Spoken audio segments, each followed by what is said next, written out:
The Football Trash Talk for Real Fans podcast is an unscripted and free-flowing conversation that may touch on mature subjects. While the opinions are real, the research probably isn't, and we can't help that Atticus will probably talk about the Knicks.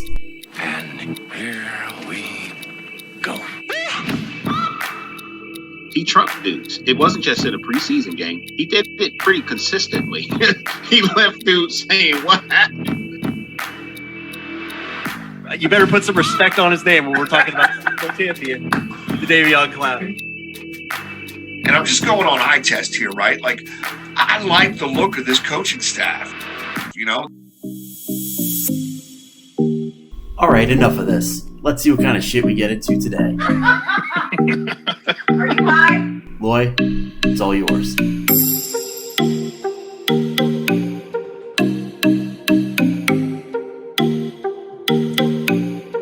Alright, we're doing something a little bit different today.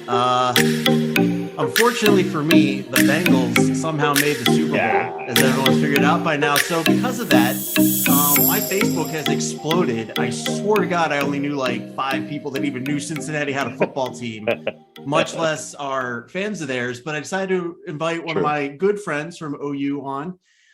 Been a Bengals fan, a legit Bengals fan for probably about as long as I've been a legit Browns fan. The one, the only, Brett Sutton. Brett, how you doing today? I'm good, Chris. Good to see you, man. Good. Thanks for Good having to me see on. you too, buddy. So how do you feel? What's it like? It's surreal, man. It's wild. Like, you know, at the beginning of this year, expectations were better than they were the last couple of years, but not anything like this. I mean, it was just, I expected the Browns to be pretty good. I expected the Ravens to be really good. I expected the Steelers to not be so good. So, you know, we had our work cut out for us in the AFC North between the Browns and the Ravens. And lo and behold, Lamar Jackson gets hurt. The Browns, I don't know what happened, man. What did happen? I mean, a lot. The probably the biggest thing is I don't want to go too much into it because I really legit want to talk about the Bengals, but the Browns, as far as I could tell, Baker got injured in week 2 against the Texans. It was one of those things where the receiver stopped running on his route, turned into an interception. Yeah. He made the tackle, and I guess he tore his rotator cuff, and then he continued to play. Then he fully tore it, and then he also severed, or he I guess there's like a bone in your shoulder that like protects everything, and that broke. So like, and for whatever reason, I don't know if Stefanski is like trying to hang him out to dry or what's going on, but kept playing him. Then never let him heal. Baker's a tough I'm not gonna dude, say though. it's the only thing that happened, but if I was to narrow it down to like that's the main thing. Circumstances, yeah, that would be it. Yeah. I mean, Baker's a tough dude. He doesn't seem like the kind that would want to come out, you know, like he's going to be the kind of guy where his arm's hanging by a thread. And he's like, right, give me the ball. And that's the kind of quarterback you want. I mean, he's a tough guy. Yeah. I still have flashbacks of when he planted the flag right in the middle of Ohio State's field. I was not a fan of that, but so I'm still allowed to hate him. So yeah, no, you guys have to That's like fine. him. I'm trying, I've toured on Joey B. He obviously, I get it. He comes from us. Like, I know his dad just because I was a cheerleader. He was defensive coordinator. Oh, that's right. Yeah. So I'm not like best friends with him or anything, but I've definitely like had a dinner or two with him, 15 some odd years ago. But so it's a little weird because on the one hand, like, I don't want to see the guy get killed, but at the same time, it's like you play for a division rival. So I don't really know how I feel about this Super Bowl yet. I jokingly say I'm pulling for the meteorite to hit the stadium right around halftime, but and everybody loses. It spares everyone. It just stops the game. It doesn't. No one has to die in my scenario. It just Yeah. No, it's been a really fun season. I mean, I kind of thought, so I'll take you back before the season. Yeah. Buddy of mine had a draft party, and I was really pulling for the Bengals to draft Penei Sewell. And out of so, Oregon, right? Lineman out of Oregon. yeah. And when they drafted Jamar Chase, I was like, oh no, Joe's done. His legs are toast. I immediately had like Carson Palmer flashbacks and PTSD, and I'm just like, this is the worst thing that we could have done. And then in preseason, we hear all the rumblings about Jamar Chase is dropping everything. Jamar Chase says the football's different. I'm like, oh, here we go. Here we go. And he had a couple of good games early on, and then out of nowhere, like week 5 or 6, he just exploded. And he is awesome. I mean, their offense is electric. They're fun to watch. Their defense steps up when it's time, which is something as a Bengals fan you're used to not seeing that a whole lot, and you're used to the defense just being a sieve. And I mean, these guys step up and make plays, and it's fun to watch. So, Jamar Chase has had a heck of a season. I think he's going to be rookie of the year. If he's not rookie of the year, I don't. I don't know who would. Right. Who would be? Like Mac Jones was giving him a run for a little bit when the Patriots were having that. But I don't know if that was Mac Jones so much. It was just the Patriots having a really great defense and putting him in a good situation. I totally agree. That's true. Full disclosure, I actually in my fantasy draft had a chance. So I actually ended up with Jamar Chase, and I was looking at him and Odell Beckham were the two receivers I was looking at. And I'm going, OBJ's a Brown at the time, coming off an injury, but Jamar Chase, and I ended up picking Chase. But then of course the the whole he can't catch the ball, it's different. A couple of people tried to trade me for him, but I held on to him. That was he smart. Saved me a couple times. Definitely, I didn't even set it was one of those things where my team, because my running backs got decimated, and I was in like the second tier, and I ended up like getting to the finals of the second tier after I lost in like the second round of the playoffs. Just because Jamar Chase had that like 80-point game or whatever it was against Kansas City. Yeah, that was. I mean, just they say that was like a once in a lifetime rookie perform. I mean, it was just he in the press conference afterwards, they told him, he said they're like, you had more receiving yards than Mahomes had passing yards. And he's like, no, that's not true. And they're like, yeah, actually you did. You had more receiving yards than Mahomes had passing yards. And he went, oh shit. Oh, sorry. I mean, it was awesome. So I mean, it's really cool to see these guys come together like this. They're really fun to watch. Yeah, so, I'm on cloud 9, man. It's been a great couple of weeks. I will say, going back to your first point there about about them drafting Jamar Chase. So I'm in a trash talk group, and that's actually what kind of spurred. That's what spurred this podcast. It's kind of like a spinoff from that group. And cool. My take when they drafted Jamar Chase was the Bengals. I had a picture of Myles Garrett sacking Joey Burrow, and I put Bengals' new revamped offense with Jamar Chase.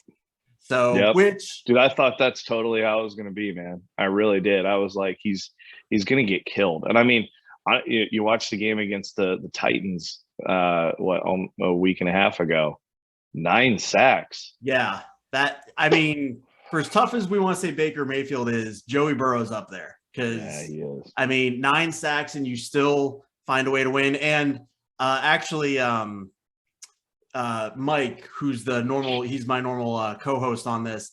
We were talking last week about kickers. McPherson, dude, cold as ice. Like I went back and I found some videos of him. I guess he came from Oklahoma. Where did he go to? Florida. He taped a Gatorade bottle to the crossbar. And he was kicking footballs and just nicking the cap, and the cap was spinning off. And I'm just like, that's insane. Where like the greatest kicker to kick for us in the last like 5 years is Cody Parkey. So I'm going. Well, yeah, I mean, before McPherson came around, we had chubby Randy Bullock. So he's built like me. I mean, I'm not a professional athlete. So I'm allowed to be built like this. When you're a pro athlete, man, you got to. Right. You at least have to look like you're trying to do something. What else you got to look the rest of your day, right? Man, yeah. I mean, McPherson's an absolute stud. And the fact that he called his shot against the Titans was awesome. I mean, it's Yeah. Burrow in his press conference was like, "Hey, yeah, McPherson before he went out there, kind of swung his leg and went, I guess we're going to the AFC Championship." Oh yeah, And no, just if you watch so the cool. replay, he didn't even watch it go in. He kicks Nah. it, and he's already celebrating with He knew like it. a holder. I mean, and that's the thing about this Bengals team. Like, as a Browns fan, I want to hate them, but they just like McPherson's fucking cool. Like Joey Burrow, Yeah. obviously, coming from Athens is cool. Yeah. I like Joe Mixon's just a great running back. And nothing away from Chubb and Hunt that we have, but Mixon seems like a good dude. There's not a lot to hate. The only real big joke I keep making about the Bengals is it's nice to see that the fourth most popular football team in Ohio finally getting some positive buzz. So it's not far from the truth, man. This is we all know this is Buckeye country out here. So I mean, it's but yeah, it's been a lot of fun to watch. And if we can get the Super Bowl, man, that's game changing for this franchise. I mean, you know that. Yeah, no, definitely. There's a couple questions I want to ask you before we get into the Super Bowl. So first of all, obviously with them going to the Super Bowl, like suddenly, like I've already alluded to, like where I knew maybe 5-6 people who were like, it was like you, my old roommate, Wiseman, who was in the fraternity, Evan, and like this friend from high school named Miranda. They were the only ones I knew who like vocally support the Bengals. Now that you guys are kind of blowing up, and like I can't go to the OU alumni page without them posting about Joey Burrow every day. Is it a little weird? Is it a little weird seeing all these people? How do you feel about that? Like, what's it like being a longtime Bengals fan and seeing all these people suddenly coming late to the party? Totally weird. I mean, there's a meme on Facebook and Instagram that I've seen a couple times, and it's 2 people riding a roller coaster. Mm-hmm. And the one person in one seat is like this, and then the other person in the other seat's like, and the caption says, new Bengals fan this season, and they're the ones, and then the one next to it is lifelong Bengals fans who are really watching this happen, and we're just like, is this really happening? And that's how it is. I mean, and I'll take all the bandwagon fans we can get, because it's been a long, hard, rough ride for 30 years. It's been hard. And so I've been, sporting some of the new stuff. There's a Dick's Sporting Goods, 10 minutes from my house. And I went yesterday, and all they had were the AFC champion T-shirts. And so I got one for me. I got a couple for my older kids. And I was talking to the gal. I said, "You guys don't have any hats? You don't have anything?" She's like, "We had hats, we had hoodies, we had long sleeves, we had other T-shirts. All of it was wiped out by noon." I was like, "Oh my gosh." Okay. So she's like, "Just come back every day and we'll just restock." And so I popped in today, and they had this one. But I'm going to go in every day. But it's weird to see. And I was actually telling my wife this too.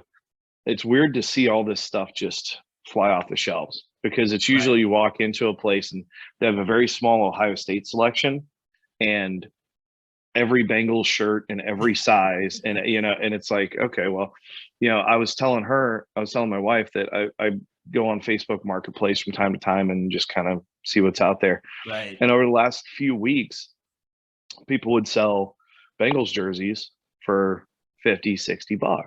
Right. And, and I went on today just to see, and they're getting upwards of $300 now. Yeah. And it's crazy. It's the same with same with Burrow's stuff. Like I just follow things. Like I was thinking about maybe picking up like a signed rookie card or something of his. And sure. Literally before the season, even up until I'd say about week 8, they were you could snag one for like $200, right? Now, $1,300, $1,400. It's ridiculous. Like if you want to get like a full-sized helmet signed by Joe Burrow, forget about it. Like you can buy a car for like what some of these things are going for on eBay. It's ridiculous. I'm sitting there going, I got, because I have like this PayPal account that if I put something on credit, I get 6 months paid off. I'm like, well, the payments would only be $700 a month for 6 months. I can say that, right? we could put grad school on hold so I could I buy can Joe swing Burrow that. and a Bengals helmet and bang it against my wall. Smash it through a glass table. On live camera, just just sit there and beat it. Speaking of Joe Burrow, before we get last question before we get into the Super Bowl, my friend AJ, who was also going to be on this, but he ended up having to work late. Sure. We're coming up with some nicknames for Joe Burrow. So I'm going to read off what we came up with. Some of them, I guess, have been circulating up there. Some of the ones are ones we came up with. I'm going to run through them, and we're going to have you pick out your favorite Joe Burrow. Okay. So the first one is Joe Burr, because he's ice cold. Okay. So it's with 2 R's. Joey Franchise, I think I've heard before. Joe Shiesty. I'm sorry. Joe Shiesty. That's the new one. Yeah. Yeah. Jackpot Joey. Yep. Joe Cool, Joe Chill, Smokin' Joe, Joey B. Yeah. Probably my favorite, the Tiger King. And then I came up with Iced B after that. Nice. Yeah. So nice. What do you got? What's the Brett approved nickname for Joe? So I like all those. My dad and I have kind of been going back and forth and calling him Joey Bengal. And I'm kind of a fan of that one because that puts the franchise right there, right? Like inescapable. I'm a big fan of Jackpot Joey. I'm a big fan of Joey Franchise. I like those. And like I said, my dad and I were Joey Bengal. I like that one a lot. So it's cool that we have a quarterback that we want to nickname. Yeah, it's well, I always joke because as a Browns fan, my natural inclination is to go buy the quarterback's jersey, right? Sure. But they go through it so quick. I think I still have a Brady Quinn jersey. I have a Trent Richardson jersey. I have so many people who are on the team. I have a freaking Joe Hayden jersey, and he's played for the Steelers for the last but he was years, good. So, he was good for he probably made the Pro Bowl a couple times, didn't he? Yeah. I would imagine. He was Joe Thomas were the only ones that made the Pro Bowl for the Browns for the longest times. So Is finally, Joe Thomas in the Hall of Fame yet? No, he hasn't been out long enough. I think. Okay. He needs to be first. Yeah, he will be. He'll be a first ballot. He's great. Yeah. No, well, he's actually it's funny because he's on the NFL Network now, so he's kind of like the Browns color guy on the thing. So, one more question. We'll get to the Super Bowl. I know I keep saying that. Sure. But no, you're good. As a Browns fan, I think you can kind of relate to this as a Bengals fan. How do you feel about? Let me back into this question a different way. So we both play the Steelers regularly. The Steelers haven't had a losing record since the 80s or some crap. Yeah. How do you feel about the odds of Cincinnati continue? Do you think this is a flash in the pan? How do you feel about Cincinnati's ability to sustain long-term success? I mean, you got the quarterback, right? Yeah. Which is a big, big piece of it. And you have the offense for now. It kind of ultimately depends on what Joey Burrow wants to do. If he does a Tom Brady type thing, you guys will have money to be great for years. Yeah. But what do you think prospects for long-term success? And I know you're on the Super Bowl buzz and it's all kind of out of nowhere, but I think about it a lot. And that's I was actually talking to a couple buddies of mine at work, and I was like, if we want to win the Super Bowl, now is the time, because honestly, the wild card in this is Mike Brown, the owner. He tends to not want to pay people. And that's kind of his shtick, right? I mean, Andrew Whitworth, when he played and it was time for his contract to come up, he went and got, of course, a crazy contract from LA and said, "Hey, here's what I got. What I don't want to go. What can you do?" And it was just "You're not worth that." And the guy's a Pro Bowl left tackle. He was the heart and soul of that team. He was the guy that would go pick up the draft picks from the airport, and they would come and stay at his house when guys would join the team. I mean, that's an invaluable leadership role. You just let it walk out the door. Right. And now I'm not in the back room. I don't know how all that goes, but that was kind of the buzz around how it happened. And that's really discouraging. And, you're going to have to, I mean, these rookie contracts only last so long. You're going to have to pay Joey. You're going to have to pay Chase. You're going to have to pay T. Higgins. You're going to have to pay Joe Mixon. You're going to have to pay Logan Wilson. You're going to have, and the bank's going to come due. And not only that, you got to figure out an offensive line situation in between there. Right. So you've got a lot of guys that are going to come up pretty quick with payday. I mean, Eli Apples had a really good season. Von Bell's had a really good season. Jesse Bates is probably the, most underrated player on that team. He's a Pro Bowl safety, and he never gets talked about, but he makes plays every single week. He's making huge tackles. He's making great deflections. He's always in position. He doesn't make mistakes, and he needs paid. I mean, so I think there's going to come to a point where in about 2 or 3 years, they're going to have to make some tough decisions. And right. You're keeping Burrow, you're keeping Chase. Right. And then from there, I love Joe Mixon. He's a culture guy. He's a locker room guy. He's a hard worker. He's a man. But let's be honest, in the NFL, running back shelf life's not very long. Right. There's guys coming out of college. Right. So, do you keep them around? I mean, I'm sure you take a hit if somebody like that leaves, not just on the field, but in the locker room. Right. Because he's a big verbal leader for that team. But you're going to have to make decisions like that. So I do see them competing. I do see them doing well. I see the biggest hurdle is the Ravens. I mean, I think the Ravens are going to be Lamar Jackson. Who's the MVP? Last year, the year before? I mean, he's an absolute monster. But this year, the hits just kept coming and they took his toll. So, how long is he going to last in the NFL? I mean, that's always been the knock on these mobile quarterbacks, right? But he's an unbelievable talent. And when you have guys like that just don't quit, they know how to win, they know how to get it done. Their football IQ is off the charts. I think it's going to be Bengals, Ravens for a while. Obviously, the Steelers with Roethlisberger retiring, they're going to need to build up again, and they will. They're a great organization. I would like to see the Browns get good again. I think a good AFC North has a real healthy, good Bengals Browns balance. I want to see that rivalry continue, and I want to see them fight to get to the playoffs. I think that's awesome. That's great for the state, man. Yeah. Because I mean, like the Browns fans, you guys have probably the most passionate fan base out of any team in the NFL. I mean, I think we could probably all agree on that. We're loyal. Oh man, nothing else. We're loyal. Yeah, I mean, Browns fans are great. Like you're just waiting your turn too. Yeah. So it's I do see them. I do see them staying good. And when you hear the morning talk shows and the NFL Network and ESPN, they gotta say things, right? And it's Tom Brady's retiring, Joe Burrow's taking the mantle, and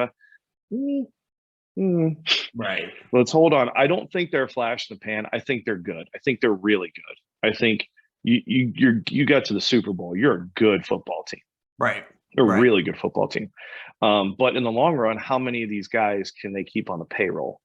I from what I understand, they have a ton of gap room in the salary cap. I want to say it's somewhere north of like 56 million. I want to say it was like 60 million. Yeah, it's a ton, which is a great starting point because you're going to need that cap space. You're going to need that money. So I do see them sticking around for long haul. Will it be with the same core group of guys? I don't know. I mean, that's Burrow is going to have to probably my guess is he's going to get a huge contract. And then after that contract runs out, maybe he kind of dials it back a little bit or does more endorsements or things like that to kind of balance out that money so that he keeps the cap room to keep some of those guys around. He seems like the kind of guy that would do that. Yeah. I mean, that's the hope for most teams. I mean, after last year, that was the hope with Baker that he's maybe gets on the phone with Brady and he's like, hey, how is living off of 15 million a year, right? Because like that's that's the thing. I mean, and working in the Bengals' favor, Joe Burrow obviously probably doesn't need to buy like food or drinks or clothes in I'd say at least 60% of Ohio right now. So Yeah, exactly right. People would love to do that. So yeah, let's kick it ahead to the Super Bowl. Obviously, that's coming up here in 2 weeks. Yep. But a little less than. What scares you the most about the Rams? Defensive line, Aaron Donald. Aaron Donald is an absolute man. I mean, he is like there was a commercial with him working out with his shirt off, and it's just like, are you man or machine? I mean, he's an absolute monster. The good news is he's an interior defensive lineman, and he's not an edge rusher, like a Bosa or some of the other guys that we played. So I think the Bengals interior line is better than their tackles. Well, it's easier to double team on the interior as well. Yeah, it's a lot easier. But, when they start bringing blitzes, and Joe Mixon's actually a really good pass blocker. And so is Samaje Perine. So, getting them to block on second and third down situations on passes is totally fine. But I mean, Aaron Donald, you have to double and triple him, which is going to leave open the other guys. And then if they bring blitzes, you're just outnumbered, and Joe's going to have to get rid of the ball quick, which is fine. I mean, he's able to do that. You're going to have to probably run a lot of quick slant patterns with T. Higgins or Tyler Boyd or Jamar, just quick right across the middle, 3-5 yarders. And if you get the ball to Chase, I mean, he can move. Right. But yeah, I mean, Aaron Donald scares me. Matthew Stafford I'm happy for Matt Stafford, man. I mean, like, years in Detroit, he had Megatron for a while. But that's a tough spot to be in when you're as good as he is. Right. So I'm happy that he's getting a shot. I don't want him to win, but I'm happy he's there. I think he could, I think he's an outstanding talent. But he makes some mistakes. He's a bit of a gunslinger, and the Bengals secondary can make you pay. I mean, you watch Mahomes in overtime, Jesse Bates just dumped the ball to Von Bell, and that was the game. So, I mean, they can make you pay for that stuff. So I'm hoping they make some mistakes.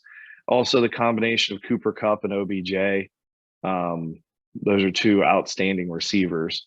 But when you look at the Bengals offense, I mean, I think you could say Jamar Chase and Tyler Boyd, or Jamar Chase and T. Higgins are probably, just as talented with Joe Burrow throwing the ball. So right. That's a matchup there. But it's that interior defensive line versus our offensive line that scares me. Can't give up 9 sacks. Can't do that. But I think if they get Joe Mixon going early, Joe Mixon could have a big day. And then once they start to crowd the line, then you stretch it out with Jamar Chase. And right. That kind of tends to back that off a little bit. So, yeah, we'll see, man. It's going to be a fun game to watch. I think one of the other key, and you kind of touched on, it's going to be the Bengals secondary against Kupp and OBJ. Yeah. OBJ's kind of found his stride there as the number 2 receiver, as opposed to being number 1, which I think is one of the main differences between, obviously Stafford's better than Mayfield, but I think having him as the speedy number 2 kind of seems to fit more with where he is now in his career. But the Bengals secondary has been very opportunistic all year. Mm-hmm. They seem to come up with like anytime you're like, yeah, they need a turnover, and then boom, they intercept Patrick Mahomes like third play in overtime. They get it, yeah. So and that's one of the things that, and sorry not to interrupt, but one of the things that a lot of people were talking about was that after the Chiefs Bills game was we got to change overtime rules. You got to, both teams have to, and I get that argument, but at the same point, I mean, this is the NFL. Your defense has got to make a play. And I had actually I was talking to some folks, and I was making that argument all week, like, hey, your defense got to step up when they need to step up, and luckily the Bengals defense did in overtime. I mean, they got, they got the ball right. Chiefs got the ball to start off overtime. And I don't know if you heard the pop of the crowd, but when they won the coin, I mean, it was like the place just exploded. And it's like, you got 2 choices. You can pack it in and say, well, overtime rules need to change, or your defense can step up and make a play. and defense was ready, man. They were getting after it. And so that was cool to watch. I enjoyed that. Yeah, I think a lot of talk about the Chiefs dynasty has been grossly overstated a little bit. And it's gonna be interesting now especially because Patrick Mahomes has that huge contract. They're obviously not gonna be able to keep their core together much longer, and their defense, their defense did turn it on in the second half of the year. I'm sure you listen to this podcast regularly, but we actually had written off the Chiefs like week 8. And then they came back to make wow. us well, that at that time they just gotten spanked by the Chargers. They were I think they were like 3-5 or something like that, and their wins all their wins was against like Green Bay without Aaron Rodgers. Like that's they beat the Browns in the last minute, and they beat like some other team that didn't have a winning record, and that was their wins. And it was kind of like, oh, okay. But so props to them for getting as far as they did. But getting, I don't want to go back to that. Getting back to the Super Bowl. So you guys are only giving up 4. The Rams are -4. So it's, I get technically speaking that the Super Bowl is considered a neutral field, but for all intents and purposes, it is a home game. I will say this game is going to one of my 2 rules is going to be broken, which makes it hard to pick a winner for me. Rule number 1 that the Rams broke was anytime the opposing fans are as loud as yours in a championship game, you don't deserve to win the Super Bowl. And San Francisco, the Rams had a silent count at their own stadium. Yep. But my other rule is if your starting quarterback has never beaten the Browns, you can't win the so something's got to give. Yep. That's Joe Burrow's 0-4. That's true. Got to get that jab in there. But the money line, the Bengals are only +165. I mean, it's all intents and purposes. It is a close game. The over/under is 48.5. So knowing those, and I don't know how much of a degenerate gambler you are, but any of those like jump out at you, or how do you see this game unfolding? So I think Sunday night when initially the first line came out, I want to say KC was favored by 7, or not KC. I want to say LA was favored by 7. So they've taken it down to 4. The Bengals tend to cover. I mean, just win, lose. I mean, if you look at pretty much every game this season, pretty much -1 or 2. I should say, if you look at every loss this season, they were all close, maybe save for 1, but they were all within a 3 or a 6-point margin, basically. I mean, everything was very, very close. So, I mean, I think if they lose, they cover. I honestly, I mean, not just speaking as a fan, I think the Bengals actually win this game. I just think their defense is so underrated, and it's almost like a 72 Dolphins no-name defense kind of thing where, there's no real studs. There's no Von Miller. There's no Aaron Donald. Yeah, there's Trey Hendrickson that we picked up at the beginning of the season, but I mean, Sam Hubbard, like whose radar is Sam Hubbard on in the NFL? Right. I mean, whose radar is Jesse Bates on? I mean, I was listening to Pat McAfee a couple of days ago, and he's like, I didn't even know who Jesse Bates was before this weekend. I mean, like that dude's a Pro Bowl safety for sure. Right. Cheeto Awuzie. I mean, like Mike Hilton, who used to play for the Steelers, he's an All-Pro. I mean, their defense is good. So I think early on, I think it's real close. I think the whole game's real close, but I think Matt Stafford makes a couple mistakes, and the Bengals capitalize. And I think it is probably going to be right at that 50-point mark, and it's probably going to be something like 27-24, or 28-25, or something along those lines. I think it's going to be really close. I don't think there's going to be an offensive shootout because I think both defenses can hold their own. So yeah, I mean, it's weird to actually watch the Super Bowl and have like skin in the game.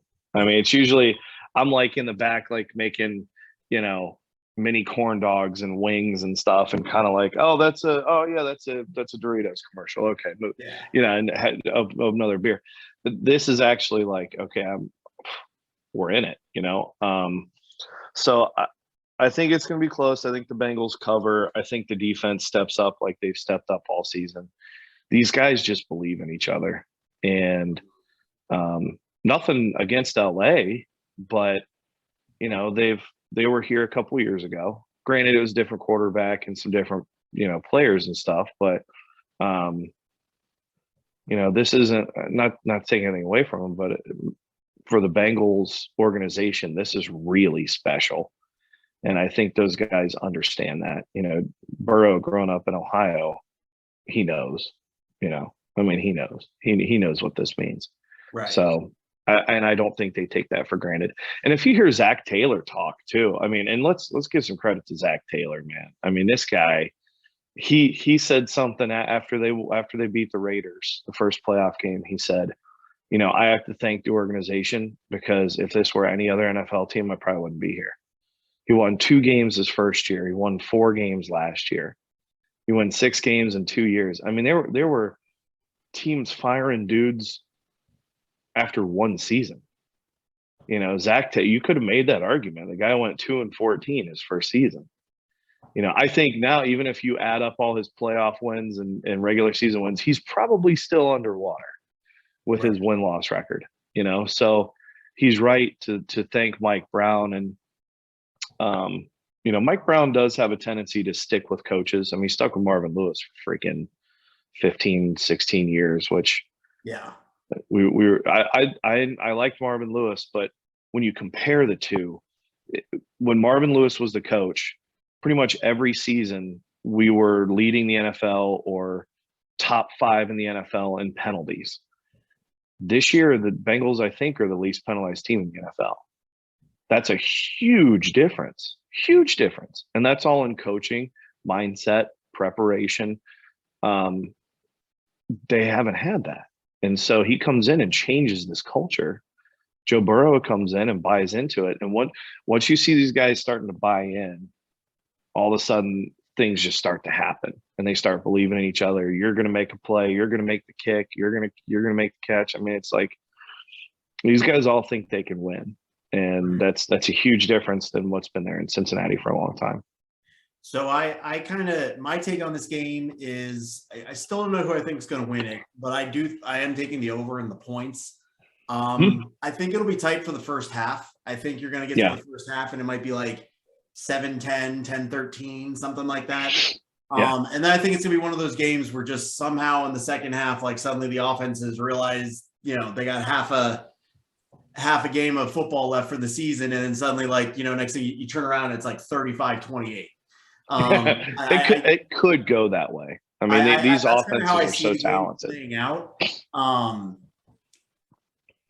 It's hard for me to pick a winner right now. I don't want the Rams because, McVay's a Miami grad, so he's got that going against him. Yep. And, OBJ's there, but the Bengals are a division rival. So I don't know. I haven't made up my mind yet, but I kind of want to get a little bit backtrack just a little bit here. At what point in the season this year did you kind of like sit there and go, like we actually legitimately have a shot? Like, was there a specific week, a specific play that you kind of watched and you're like, wait a minute, something's going on here? Yeah. So it was week 16. My daughter and I, it was the day after Christmas. My boss called me in the morning. He's got season tickets. And he called me in the morning and was like, hey, I got extra tickets. You want them? I was like, yep. So the night before, on Christmas night, my oldest son broke his arm. And so I took him to the ER on Christmas night. Yeah, that was fun. And so my wife was like, what's that? Is he okay? Yeah, he's good. We just got the cast taken off a week ago. Okay. So yeah, he's good. He breaks bones, man. He goes 100 miles an hour. That's what he does. And so my wife was like, Nolan's got a broken arm. We can't go. And and he's also autistic, so he's very skittish around crowds and things like that. He didn't want to go anyways, and my wife didn't really want to go. And my oldest daughter is a huge sports fan, and she's like, "Dad, I really want to go." I was like, "Well, if mom's okay with it, you and me will go." And they were playing the Ravens, and so Lamar Jackson's been out, but the Ravens are still in it, man. I mean, it's it's a fight till the end. And we went, and the Bengals blew the doors off of them. I mean, it was. I told my daughter, I said, this was the most fun I've ever had at a football game. Like, it was just. I mean, I forget how many points they put up. T. Higgins had a day. Jamar Chase had a day. Burrow, I think, threw for 4 or 5 touchdowns, 400 plus yards. I mean, or 500. I think he broke the record that day. Now that I think about it, I think he broke the single game passing record, franchise passing record that day. But I just remember, like, on the car ride home, I was like, they lit it up. And it wasn't like, that was against the Jaguars. They lit it up against the Ravens, who had an MVP. I mean, he didn't play, had an MVP quarterback and a heck of a defense. And they torched them. And I was like, that was different. And then the next week they played Kansas City. And first half they were down by 18. And they came back, and McPherson kicked the field goal to win it. And it was like, this team's doing something. And they clinched the North that day. And yep, I remember watching that game, because heading into that week as a Browns fan, I'm going, okay, the Bengals are playing the Chiefs, because it was like, that was 2 weeks ago. So yeah, it was like the Bengals lost to the Chiefs, and we beat the Steelers, which at that point I was, I know we ended up losing that Monday night game, but we also knew we couldn't win the North at that point. So I kind of wondered if that played into it. That being said, I was sitting there going, okay, the Chiefs can beat the Bengals, and then that makes us against the Bengals, who haven't done well against us lately, for the, for the North in the final week. Yep. Of course, it didn't play out that way. Still beat you guys though, 21-16. Our backups. That's true. Smoked your backups. That's true. That's true. That's right. Our practice squad played hard that day. Yeah, man. I'll probably on the DL poll. Joe Burrow's a great story. He brings a lot of attention to stuff going on in Southeast Ohio. I know his dad. It's hard to pull against it. Spinning it forward, win, lose, or draw in the Super Bowl, what do you think the Bengals need to do to get ready for next year? Obviously the O-line. Anything else that they really need to shore up going into next season? I mean, I think O-line is going to be the biggest question mark. I want to see them keep some of these free agents that are coming up. I think, like, some of the guys were on 1-year contracts. Like, I think Von Bell was on a 1-year contract. Eli Apple was on a 1-year contract. I mean, so there were some guys that they're going to have to lock down if they want to keep. But then that's the thing, is you got to pay Joey Burrow in a couple of years. You got to pay Jamar. So, you can't offer these guys huge contracts, and that may force them to walk out the door. But if you're building what they're trying to build in Cincinnati, and some of these guys buy in, I mean, like some of these dudes that want to win in the NFL will gladly take a pay cut to win in the NFL. Right. And if they can get it done this year and win the Super Bowl, I think there's probably a few guys that are probably going to be like, you know what, I might make $1 million more over here, but I could win a Lombardi trophy. I can get another ring on this finger, and we'll see if we can get it done. I mean, that's a really good sticking point for, maybe you make it past the first round of the playoffs or something. That's probably not the mentality. You get to the Super Bowl in a year where you're not expected to get to the Super Bowl, and then you make a deep run the next year or something like that. I mean, all of a sudden you're looking at these guys could be perennial winners, and they'll take a pay cut to stick around. So hopefully we can, maybe do that. But you got to get an offensive line. I mean, all the mock drafts I'm seeing, they're drafting a center. Honestly, Trey Hopkins is a pretty good center. I mean, he moved from guard to center, and you, I guess, theoretically could draft a real center and move him back to guard, but he's doing pretty good. You know, it's mostly those tackle positions that really struggle with. I mean, like, I love him. I love him, but Isaiah Prince struggles on the outside. He struggled at Ohio State. He was a swinging gate at Ohio State, and he's gotten a lot better. He's a very good run blocker, very, very good run blocker. But when you've got, you know, Nick Bosa, Joey Bosa on the outside, or even in the division, you got TJ Watt, you got Myles Garrett. Oh, you're going to see, man, 4 times a year. Yeah. Yeah, absolutely. So you got to shore up those tackles, in my opinion. But we'll see what they do. Anything besides the line you think needs work? Like maybe a little more defense? Because I think your defensive stats this year are a little misleading. Just because I think your defense, at least, you know, from an outsider's perspective who doesn't watch the Bengals week in and week out, kind of have that bend don't break feel to them. So I think they're like 17th or something like that in total defense, but you know, they're top 10 in scoring defense. Like they don't give up a ton of points. But they allow a lot of yards between the 20s. Anyone, I don't know if you've already, I mean, I know you're in your shoe. I've been looking at the draft and the prospects since, you know, week 16. Oh yeah. So I already kind of know where I want the Browns to go. But have you looked at it at all? Any? Not a whole lot. I mean, it's been, you know, I think because the culture is so good, seems to be so good right now, you just kind of try to keep what you have if you can. I mean, the linebacker position, Jermaine Pratt is an absolute leader. He can make tackles, but he's not that guy that's flying around the field and, you know, hammering quarterbacks. And same thing with Logan Wilson. They're solid run stopping defenders that can cover guys over the middle in a pass situation. You know, both of them had key interceptions in the playoffs. They're around the ball. So that's what you have to ask for your linebackers is you be at the ball. And, you know, maybe cover corners could get a little bit better. Eli Apple struggles in deep coverage.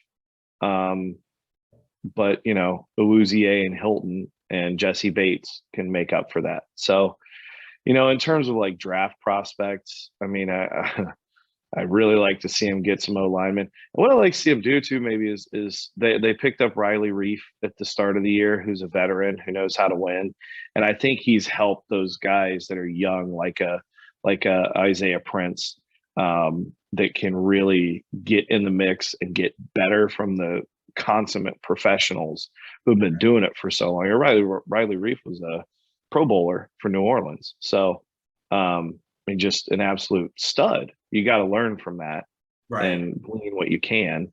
And, you know, I think if we get some younger guys in there who have a lot of talent, they can learn from those older guys and build up into a really, really good offensive line unit. And I mean, like if the Bengals had a top-notch offensive line, I mean, you give Joe Burrow 5 seconds to throw the football, he's going to find somebody. You know, you give Joe Mixon second level blocking, he's going to find a hole. You know, that makes him even more dangerous. So that's the number one weak spot that, you know, and Bill Cowher said something awesome at the start of the playoffs. He said, you get to the playoffs by using your strengths, but when you're in the playoffs, your weaknesses get exposed. And I was like, that's brilliant, because if you watch that Titans game where they sacked Burrow 9 times, but then the Bengals on the flip side, you know, who's the Titans offensive guy who struggles? That's Ryan Tannehill. And they exposed him. He made a bunch of mistakes, and it kind of went that way. So you got to shore up that line, man.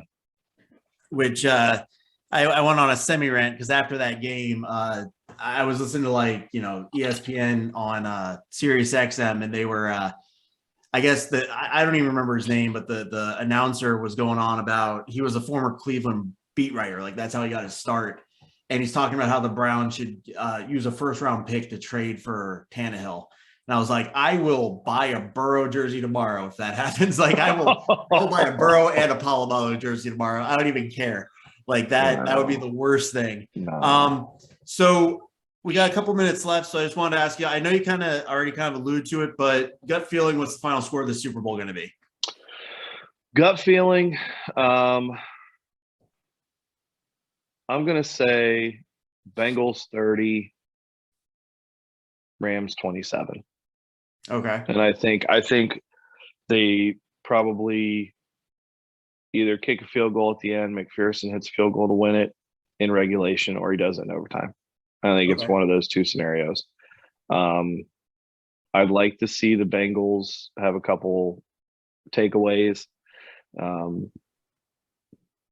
a little bit of pressure on Matt Stafford, see what happens. All right. So for my last question before we get going here, and by the way, I do appreciate you brought it today. Whenever I have people I don't normally converse with on the pod, I'm not sure how it's going to go, but you brought it. Oh yeah. Hey, thanks, man. I appreciate it. But I'll talk football all day. Good to know. We'll have you back. But yeah, real quick, so back in college, you told me a story once about your experience playing high school football. Mm-hmm. And your most memorable play where you had to block a infamous Ohio State linebacker. So for our 3 fans that routinely listen to this pod, I think my dad said to this pod later this week. Nice. Retell that story for me. What happened? Sure. The situation. So I was a sophomore in high school. It was my first varsity start, and I was playing right tackle. And my blocking assignment, so I went to Fairmont High School in Kettering.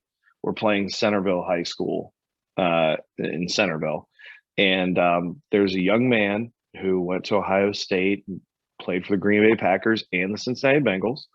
AJ Hawk was on the other side of the ball. And he's an absolute monster. I mean, he scored all their touchdowns too, man. I mean, he's like this kid, just ridiculous, unbelievable athlete. Anyway, I'm playing right tackle. My blocking assignment is to basically chip the end and go block AJ Hawk. Typical. That's I'm going to put my sophomore in to do. Yeah, that's not going to happen. So I go up against and their defensive end. I don't know the guy's name, but he was a monstrous 6'3", 240-pound monster. He was a senior, was first team all conference, was just a stud, and he was a defensive end. Well, I get off the ball and I go to chip him, and his arm interlocks with mine, and when I go to run, he just basically rips up on me, and he's much stronger than I am. And so I'm kind of here, and then all of a sudden I'm here, and I rip my shoulder in half. Oof. And it was an option play. Well, our quarterback had pulled on the dive, took it on the outside, and he just gets murdered by this defensive end. And I'm just laying on the ground like, and AJ, I think, recovered the fumble, and I'm coming off the field, holding my arm. My coach is screaming at me, son, what happened? Son, what happened? I'm like, oh my, I can't feel my left side. Shut up, sit down. Okay. and I had like partially torn my rotator cuff, and it popped some whatever in here, and it was bad. But yeah, I mean, that was pretty much my last play in organized football. I didn't play again after that. I concentrated on baseball after that, but it was, I'll never forget that. I mean, that's something where it was like, well, yeah, blocking is supposed to get up to AJ Hawk, and that just didn't even happen. And I'm sure if I would have gotten up to him, I would have just landed and eaten dirt, he just, you couldn't block him. I mean, he was just so good at everything he did. I remember in 8th grade, another AJ Hawk story. 8th grade basketball, we played Centerville in the first round of the middle school tournament, and he dunked on us like 3 times. And it was like, you're in 8th grade, man. But he was so good. I mean, everything he did was awesome. And we would just sit there like, you just like had the Midas touch, literally, like every so good, turned to gold, so good. And we enjoy. I mean, yeah, we're getting our faces kicked in, but we're just like, whoa, did you see? Did you see what he did? Did you just see that?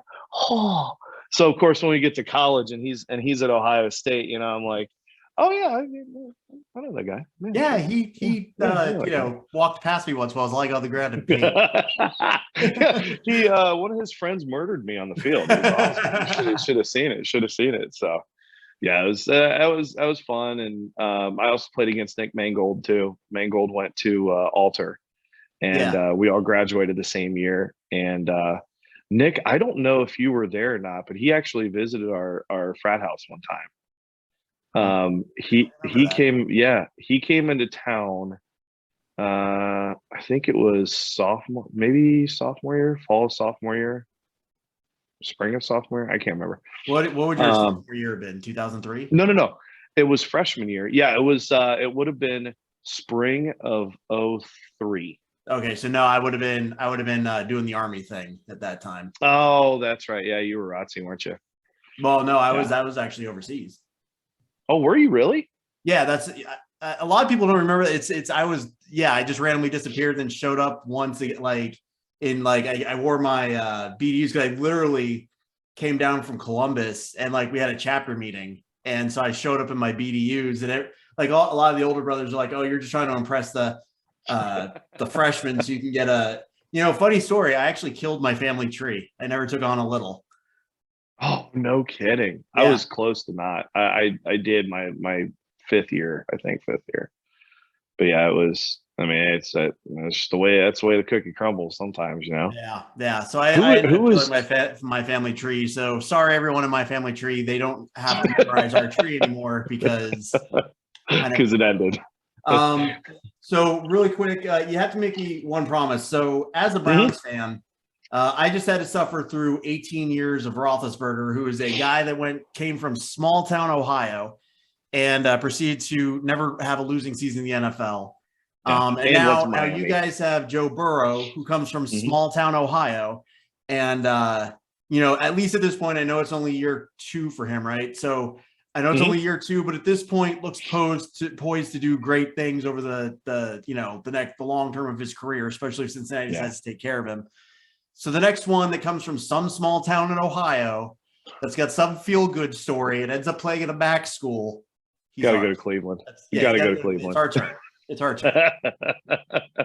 I appreciate it, man. It's been great. I'm okay with it, man. I kind of low key root for the Browns when I can because I got a ton of friends that are Browns fans, and I mean, you know the feeling, you know the feeling. You're tired of seeing the squealers. You're tired of seeing the Ravens. You're tired of it, and that's what I was telling another friend. I hate the Ravens because they used to be the Browns, and that just angers me that they left Cleveland without a team for a couple of years. That's not.